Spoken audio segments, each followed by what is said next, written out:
One of the many goals of the 2025 New England Patriots was to stop getting flexed out of primetime games and start getting flexed back into the big ones. And they've done that, as this Sunday night, it's Patriots and Ravens. Drake against Lamarvelous. Mike Vrabel against his old battering ram, Derrick Henry. The Ravens need to win so they can stay in the playoff race and try to continue being kings of the North, while the Patriots would like to prevent their first losing streak of 2025 and right the ship. But are they a little too banged up going into this game to be able to keep up with an offense that intermittently can be dynamic? We go to the Inner Harbor later here on our Patriots-Ravens preview show with a little behind enemy lines action courtesy of Jeremy Conn of 105.7 The Fan in Baltimore. But first, it's Fitzy, it's Mego, it's you previewing Patriots at Ravens on a holiday edition of Six Rings and Football Things. Hey, whatever it takes, man. It's all about winning, all right? Win on three. 1, 2, 3, win! Celebrating the heroes of Foxborough's past. And with a good block. Look at Grover. Touchdown all the way.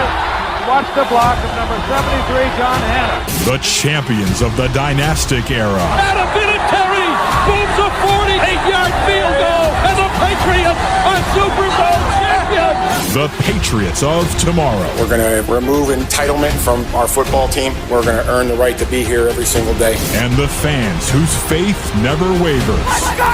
This is Six Rings and Football Things.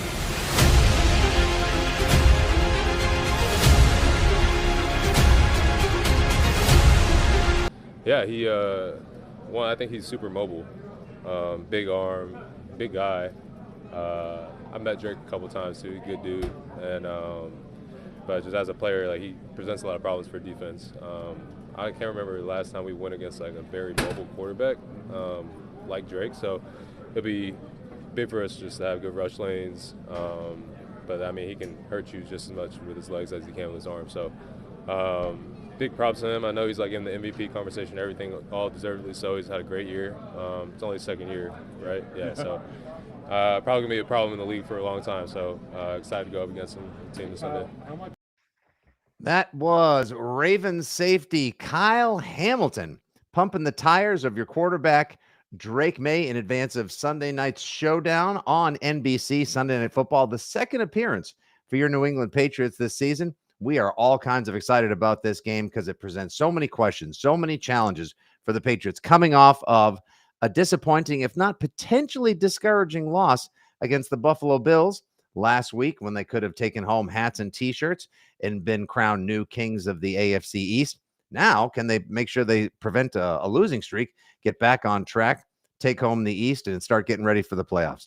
It's your old pal, Nick Fitzy Stevens, here alongside the magical, fabulous, and talented Miss Megan Onlaney from WEEI.com, here as we do Six Rings and Football Things. Mego, God, there's just so many questions and so many different points about this. Number one, the injury report. Before we go back to what happened last Sunday, let's catch fans up on this. The Pats are banged up going into this game on Sunday. If I'm not mistaken, on Thursday, you didn't have any Marcus Jones. You did not have any Robert Spillane, who I'm pretty confident, considering he was seen in a walking booth this week and was a late scratch last week. Saw him. Saw him in that you booth saw as twice. well? Mm-hmm. No Harold Landry, and also no Carlton Davis. Oh, boy. That's... Yes. Yeah. None of those four guys participated in practice on Wednesday or Thursday. We'll see about today. Christian Ellis did have limited participation on Thursday, so perhaps he's in the mix there.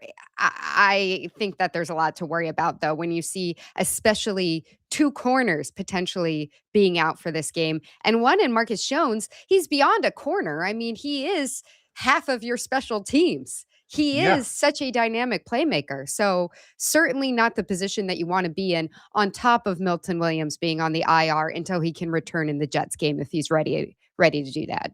Yeah, as one of our commenters watching live right now here on Six Rings and Football Things on the WEEI socials, Jason Boyce 2250, we banged up on the D bad. You are telling no lies, my guy. No Milton Phrasing. Williams. Yeah. Sorry. Didn't mean to. Gotcha. Thank you, Mego. Sorry. Please don't call HR. So yeah, Milton Williams, this is the last game he has to miss. And then he can, like you said, can come back for the Jets, which would be good because my God, have they missed this guy. As you saw last week when James Cook was able to just find abundant rush lanes all over the field, and Josh Allen had plenty of time to be able to find the guys he needed, especially on that awful 3rd and goal from the 15 to stage a 35-point rush and come back from 21-0, 24-7 at the half to win 35-31. Missing Spillane, who's your 2nd or 3rd best player on defense, the guy who should be the leading tackler on defense. You shouldn't have Jalen Hawkins and Marcus Jones be your leading tackler. That means guys are able to get through to the 2nd level. More on Derrick Henry in a second. Carlton Davis, potentially. I mean, it's going to be Gonzo, Alex Austin, and against, now it's not the most dynamic passing offense in the world, but Mark Andrews, he'll get you tight ends feed off this Patriots team, especially when the linebackers are banged up. Certainly. And I was going to say, just in terms of the passing game, like Lamar's passing game has not been good this season. He hasn't looked the same since he came back from that injury. Right. But the run game, I think on both sides of the ball, once again, like that's how the Ravens are going to want to play this. We'll ask Jeremy Conn about this when he comes on. I would guess that that's the game that they want to play because that's where their strengths are. I think for the Patriots, if you can keep it in the air, at least offensively, that's where you're going to be able to maybe maintain something like a 21-point lead. I think it's going to be a close game, though. I do too. I think it's going to be a super close game. I know the Ravens are going into the game, I believe, 2.5-point favorites, so pretty much chalk as far as home favorites go. Yeah, the Patriots are going to need to pass the ball and keep the ball in the, because the Ravens can defend-ish the run. Like their defense is not elite, but it's not miserable in either It's getting aspect. better. It's definitely. They don't have Matabuke back, which would make it a potentially elite defense, but it is definitely it's trending in the right direction. Yes, and this is what I think overall big picture with these two teams meeting. You have a desperate Ravens team who's fighting for their playoffs appearance. Yes. You're just trying to get guys healthy and stay with the vibes going as you look towards the playoffs. They're fighting for their life right now. And I think a lot of things about them are not the team that they've been in the last couple of years, but they're trending in the right direction. Whereas you could look at a lot of indicators of the Patriots and say, are they trending in the wrong direction? Not just because of that 1 second half that you had against Buffalo, but just who the run defense has been recently, a couple of these second halves, particularly the 4th quarters with the offense. I'm sure you've talked about it ad nauseum in the afternoons, but just the point where these two teams are meeting is very interesting. Yeah, so through the first 9 games of the season, the Patriots gave up an average of only 75 yards a game on the ground. From week 10 until to last week, they're averaging 131 yards. So it's almost doubled. And that sort of almost coincides with the Milton Williams injury as well. So again, that guy's value and worth easily over $26 million a season for the Patriots. Derrick, well, first, I just want to get your quick take on, since we didn't have a chance to do much more than just have you join us for our favorite little hit on the postgame show last Sunday. How has last Sunday's loss sat with you? Because to me, I know the whole thing was, it's disappointing, not discouraging. To me, it was both. Because I do feel like what happened last Sunday was a kind of danger this team had been flirting with for a while. And then it finally came home to roost in the form of potentially an MVP frontrunner or the best quarterback in your division, if not the AFC or NFL, and Josh Allen. Like, you gave him a chance and he came back. Flacco wanted to beat you. You almost gave that one up as well. This team doesn't put teams away in the second half. Do you know the Patriots have scored 100 more points in the first? I think it's like 234 to 134 in the first half. And then the second half, it's only like 148 to 134. So they've given up the same amount of points, oddly enough, in both halves this season, but they've scored almost 100 points more in the first half. And that, like, if you are starting to bleed out in the second half and you can't put teams away, that's a recipe for playoff disaster, dude. Yes, I think that there is still a little bit of maturity that we need to see from this team. And I think it starts with May. I don't mean like maturity like behavior. I just mean in terms of their experience. And so Buffalo did a lot of things to take away the deep ball for Drake May in the second half of that game. And I think that it surprised him. And I think he has a tendency sometimes to get a little bit locked in on whatever guy is producing the most.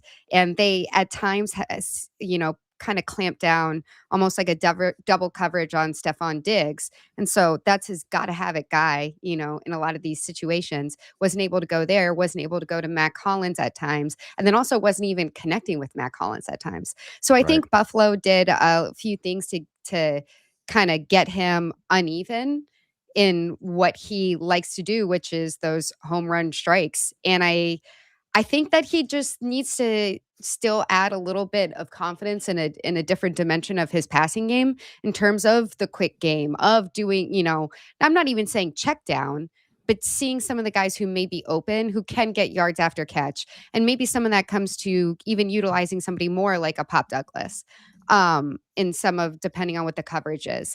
I just think it was overall like a missed opportunity for the offense and kind of a wake up call that the offense is what makes this team go. Like as much as it's Vrabel and it's defense and you spend a lot on defensive free agents, the offense has been the thing. And when the offense isn't clicking, it's really hard for the defense to keep you in these games. Well, what was the offense in the second half? Do you know what it was? It was Travion Henderson's run. it was a cat jumping up on my freaking desk during a podcast. Say hi to everybody, George. Hi, Georgie. Named as much because he is oh so curious by my 8-year-old. So you had a 65-yard touchdown run by Travion Henderson. Yes, I know Travion Henderson tied for the most 50-yard rushes in a season already. Awesome rookie year. Now he's the front runner for Offensive Rookie of the Year, which is great because thank God somebody came on as a dynamic playmaker as the offense started to sputter and struggle a little bit. And Drake May is seeing new formations, new coverages, and wrinkles thrown at him by experienced defensive coordinators that are coaching very aggressively against him. But if he doesn't reverse gears and go 65 yards to the house with the funny Drake May trying to get in the way meme, if you will, then they have no points in that second half as well. And, while I don't expect the Ravens to stymie and shut out the Patriots, I know Zach Orr, their defensive coordinator, is a very smart, very aggressive coach, and we'll hear about him momentarily from Jeremy Conn. Like, they need some rhythm. They need some consistency. Before we welcome Jeremy and Mego, who do you think is the go-to guy? Who can the Pats look to try to keep the ball out of Derrick Henry's hands, out of Lamar's hands, and in their hands Sunday night? Because you can't hold the ball for 6.5 minutes in the second half, which is what they did against Buffalo. I would really like to see a combo of Diggs and Booty. Dig in the booty. Like we just got to dig that booty.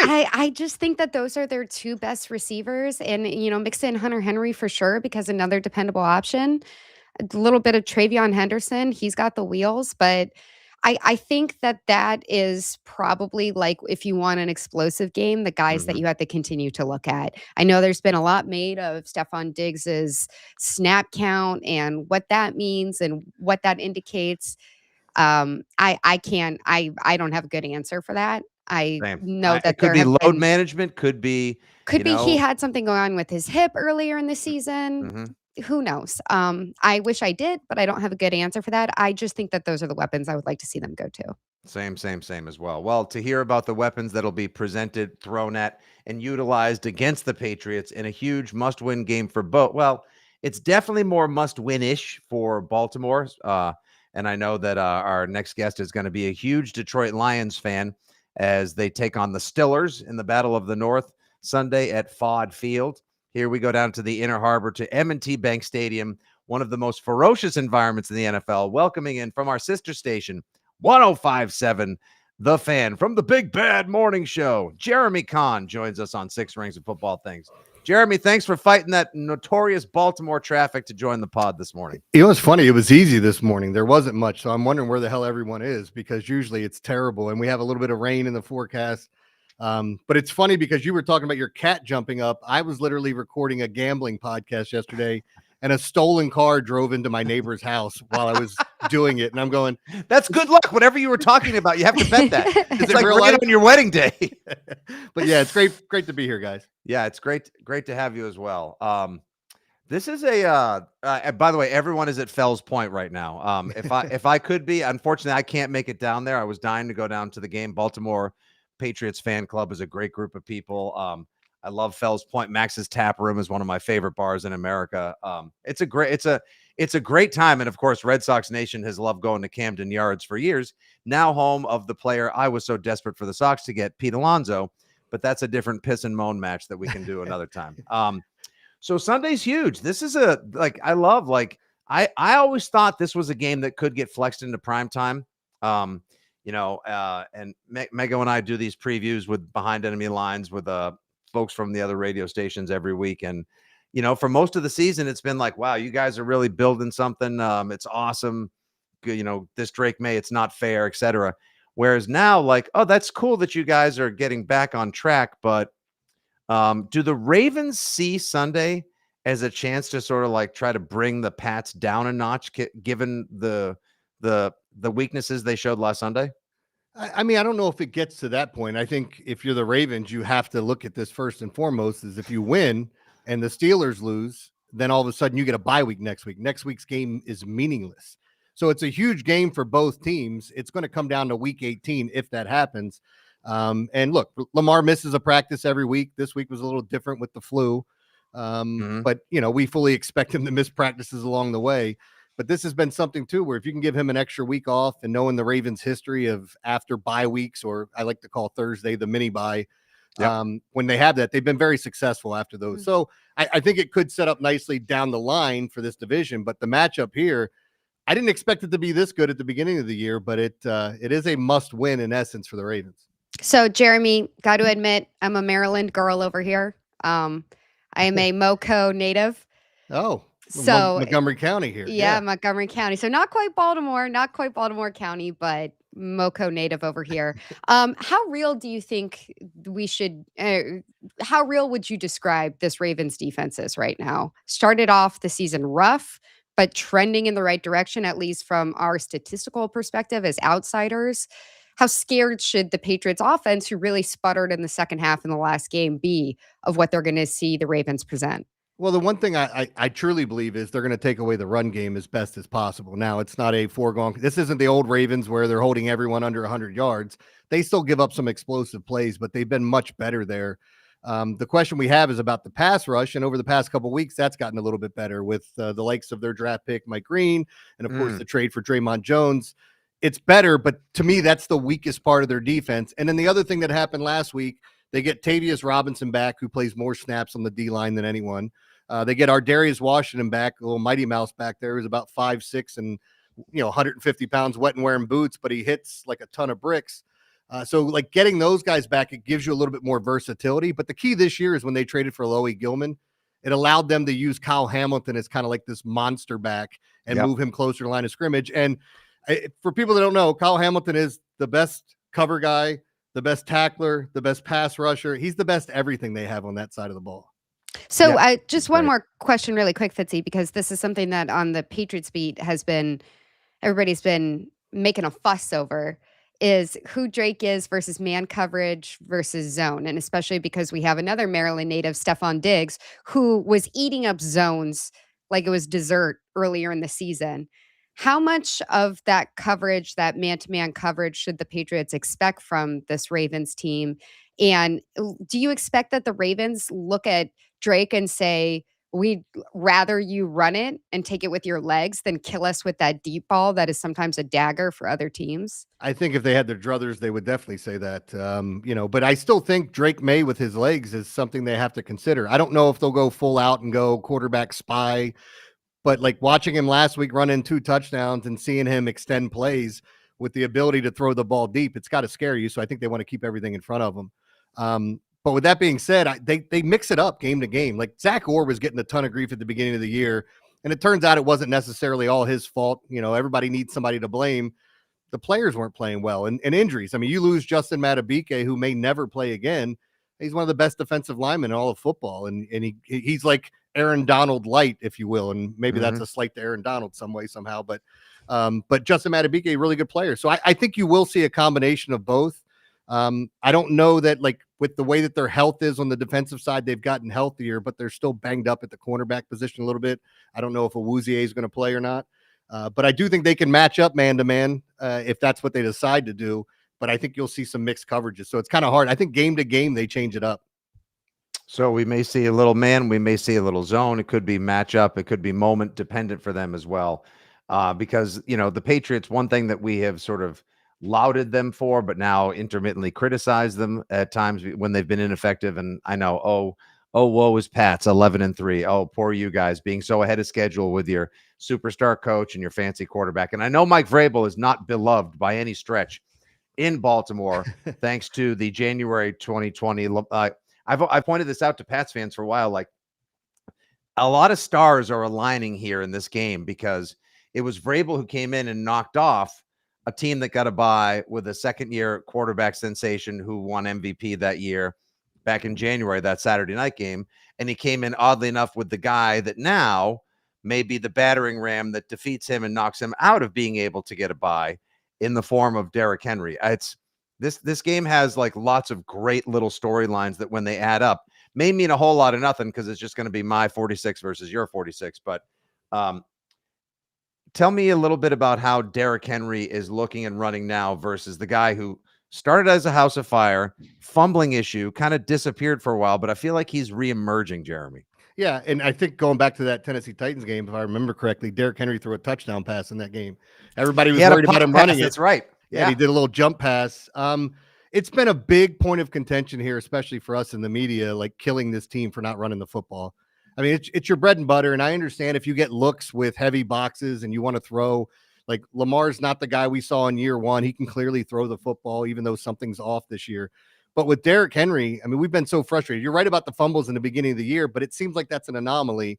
We just had two that happened close together, and then all of a sudden everybody's like, does he have fumbling problems?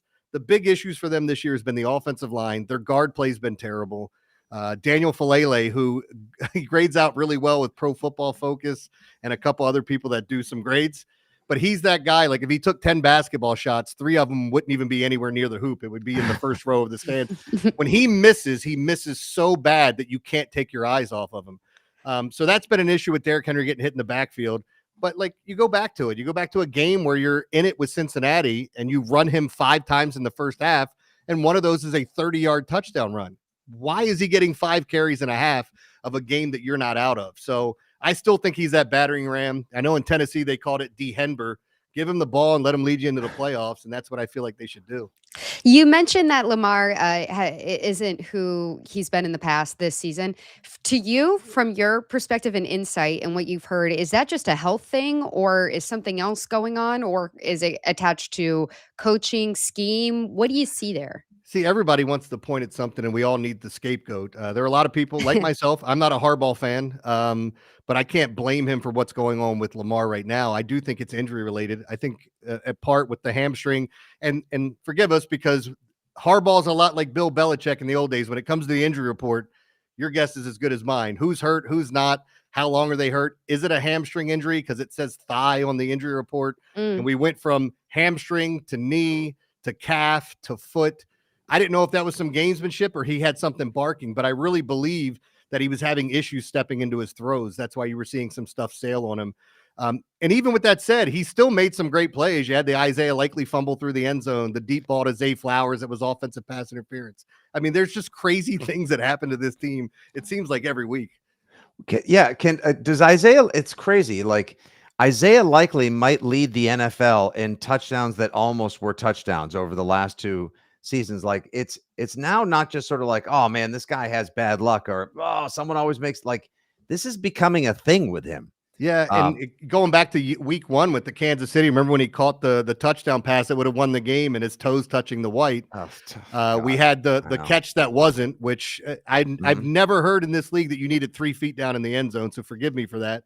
No, Jeremy, side note, sorry for interrupting, but literally still to this day, from the Dez Bryant catch, which is what began the controversy truly, through Zach Ertz in the Super Bowl, the old tight end for the Steelers, surviving the ground 3 feet, all the way to Isaiah Likely. Nobody knows what's a freaking catch in the NFL. Nobody, including the referees. Yeah.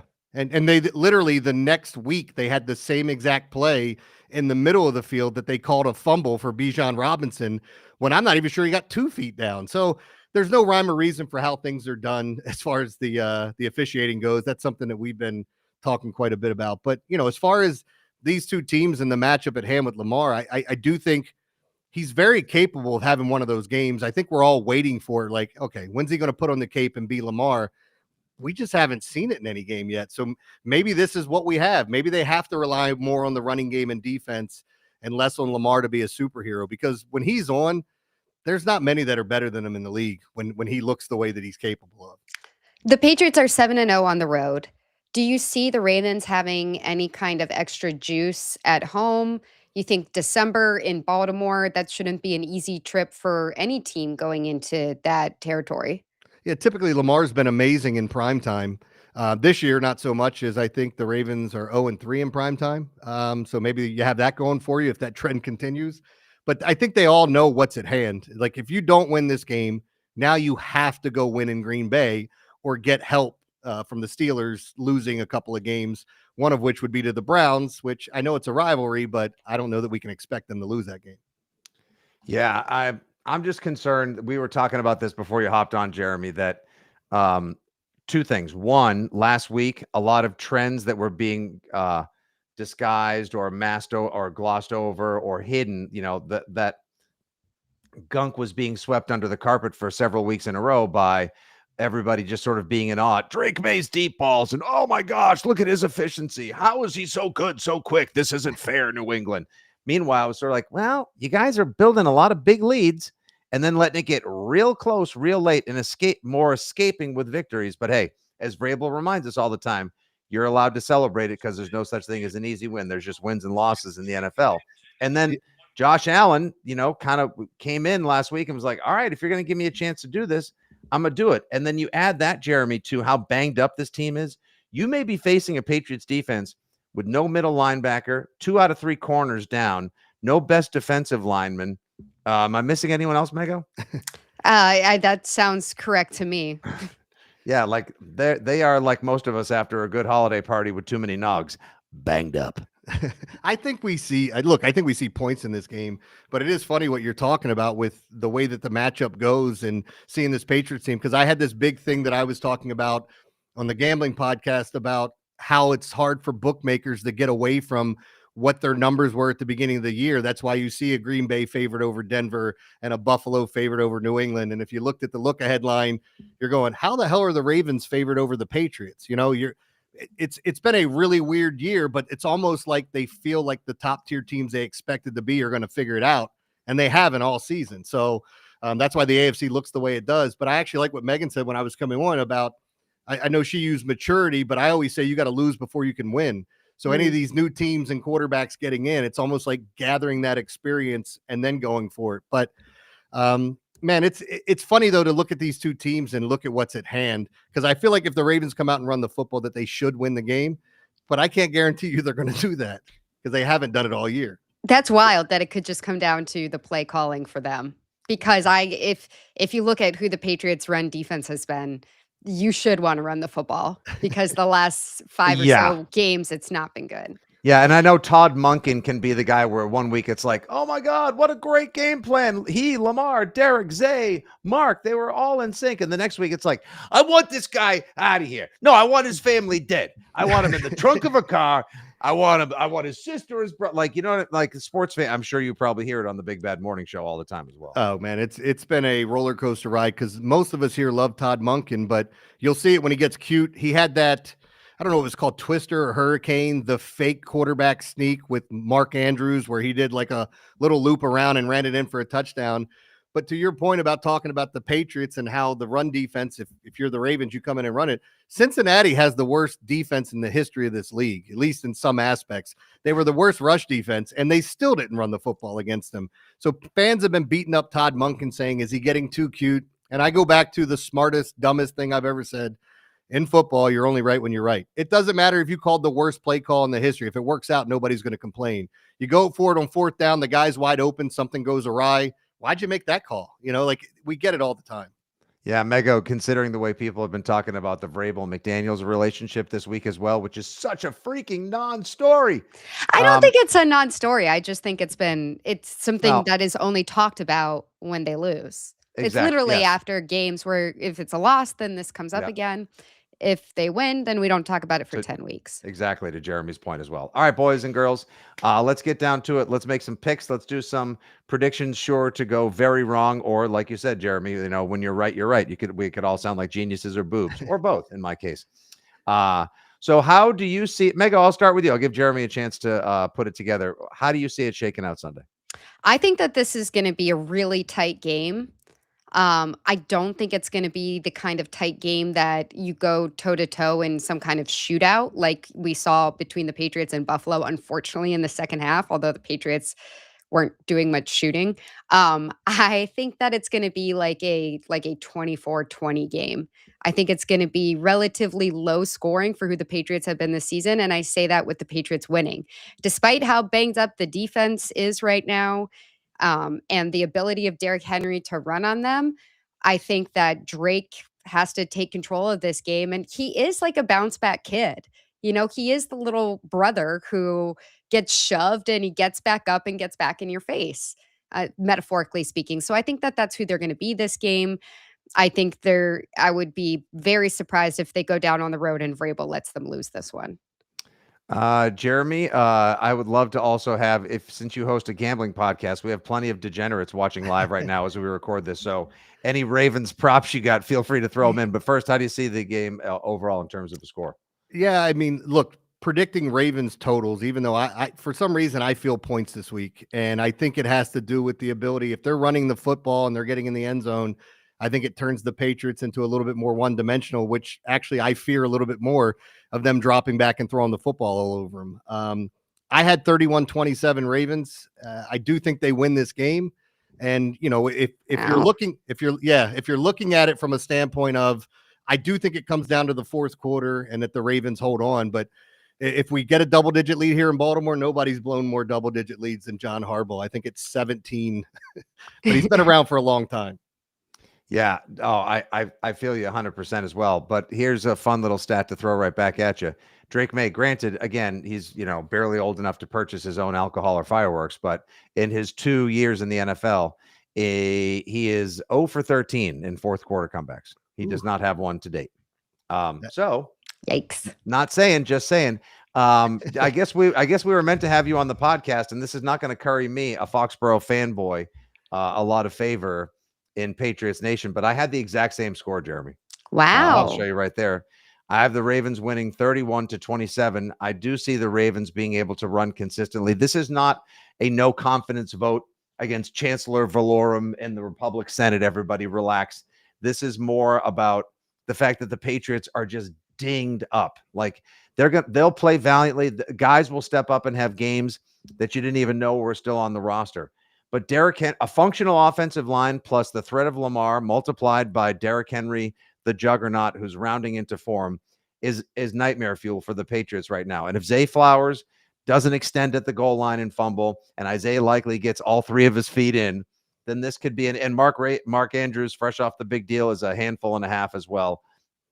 I just feel like the Pats are going to do everything they can. Pats fans will leave proud of the effort of Drake May and the offense. They'll be frustrated by the fact that bad health has caught up to him by the holidays and bit him in the ass. So I see this as an over in a points game, 31-27. Who do you think will be the leading receiver for the Ravens, Jeremy? I think it's Zay Flowers. If you guys like Zay Flowers, if he were, I say this when I go on a Kansas City show, if Andy Reid and that team had drafted him, you'd be looking at him probably how you look at Rashee Rice. Like he's very dynamic and he can do a lot of things that most receivers can't. We just don't know how to use him. So, but he should be the number one receiver. And again, like going back to it, it doesn't matter who eats on this offense from game to game. And I kind of feel like maybe the Patriots are the same way. Mm-hmm. Like somebody's going to get it. The one thing I do like is Trevion Henderson under his, Ramondre Stevenson under his rushing yards, which I think is like in the 30s, 34 and a half, 35 and a half. Yikes. Yeah. He's looked a little, he hasn't had it in a while, which is, tough shakes for the Pats. All right, this has been 6 Rings of Football Things, previewing Patriots at Ravens with some behind enemy lines intel and analysis from our guy Jeremy Conn. If you visit him, be careful. A car may be driving through his neighborhood. Oh, it sounds like a scene out of Christmas Vacation Part 2, Jeremy. Yeah, my poor neighbor was out front trying to pick up again, like all the reindeer are wrapped around and thrown on the porch. The steps are messed up. It's just unbelievable. Oh, it's unbelievable. Give him a follow at JConn, CONN Sports. Give her a follow at Megan_Ottolini. And of course, I'll be back arguing with the boys on the afternoon show on EEI. We do go into a little bit of a replacement show host rotation. I'll just have two Patriot Mondays and 2 Six Rings post-game shows coming at you. And listen, if I'm wrong, I hope to be wrong. Sometimes you know what emotional hedging of your bets is like. You say the other team's going to win, Jeremy. That way, if the Patriots do win, you're like, oh my gosh, I even surprised myself. What a Christmas treat, right? Absolutely, man. There's nothing wrong with the reverse jinx, right? Or the That's reverse, right. Yeah, you set it up that way. It's the guy saying that the kicker hasn't missed his last 31 kicks, and we all know what's coming now for 32. Absolutely. All right, buddy. Thanks so much for joining us, Mego. Great job as always. Thanks for everyone listening and all the people angry at me in the comment section as we record this podcast live. Take care. Merry Christmas, you filthy animals. We will talk to you soon. Be well. God bless. Great.